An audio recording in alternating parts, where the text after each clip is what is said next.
Okay guys, welcome back to Sanity Maintenance.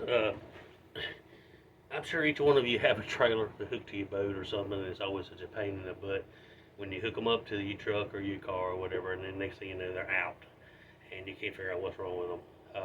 Get a lot of this dropped off here. Okay, you can take a look at this, and a lot of times it's not always the trailer itself that has the bad problems with the wires or whatever.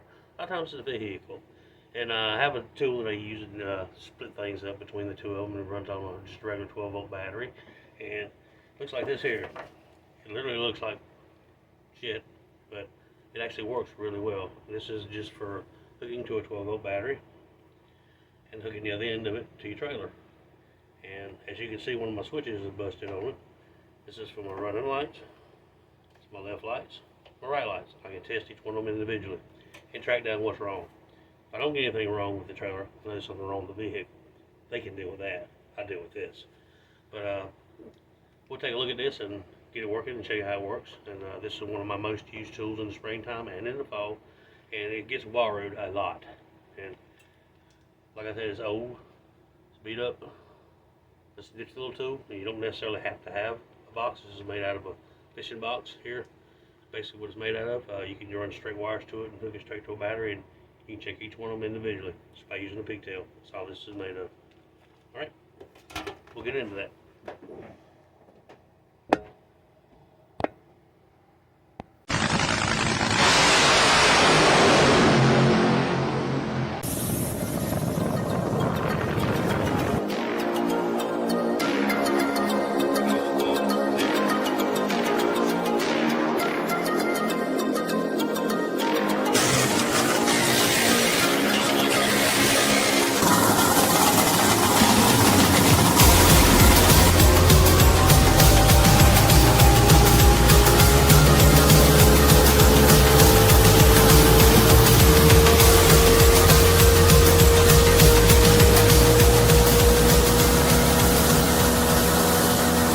Okay, take a little closer look at the box here real quick. Basically just has the wires coming in from the pigtail. This will be the part here that plugs in to your trailer. Or this would be the part that would be plugging in, to the back of your vehicle. So this is here, goes into the back of goes to the trailer here. Just a couple holes drilled in through here. I have my left side, right side on switches. Running lights was on the switch as well. It's broke at the moment, so I can just kind of tie them together. But they're just basically hooked up in there and the switch soldered together. The wires come back out the other side. The ground runs on the back side of it, out and around, and it goes to the battery. I hook it to, so this will go straight to the ground here, and the rest of it here will go to the positive. So it'll have positive on all three of these here, and all I gotta do is just turn the switches on and off and go from there. All right, so a little closer look at that. Let you see. Okay, checking the running lights, just tie these two together here from the running lights. One on one pole, one on the other one.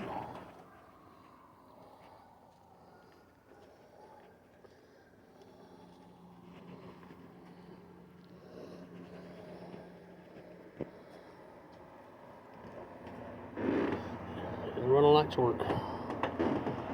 Just an easy little way of testing them. Got the other side. Unhook them and then go to the other lights. That's generally how I test them. Pull these apart. Alright, give them a switch. This will be this side here, so check these.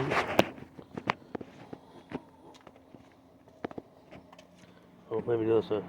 Yep, the other side, I forgot. There we go. The other one's still off. Turn it on.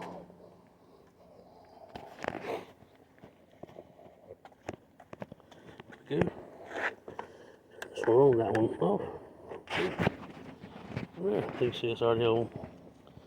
This is how I check them. Works pretty good for me. Saves a lot of time.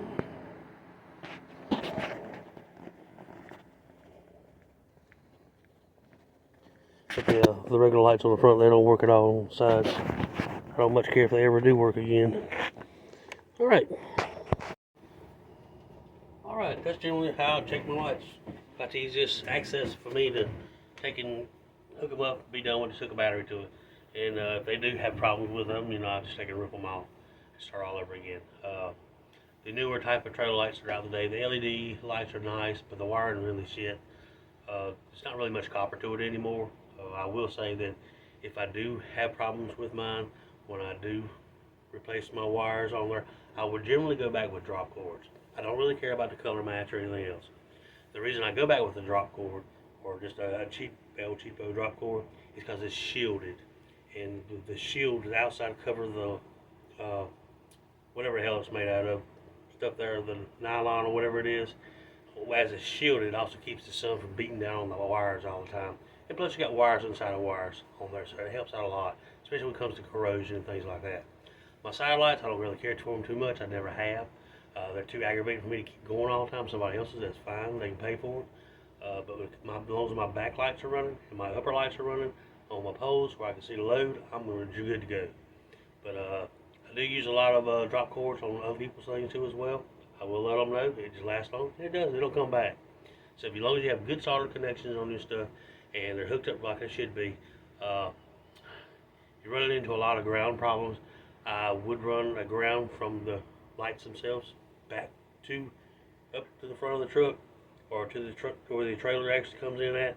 Run it up to where your reel is at and have that ground above it, the reel area, because it's less likely to go in the water and less likely to corrode on you as well too.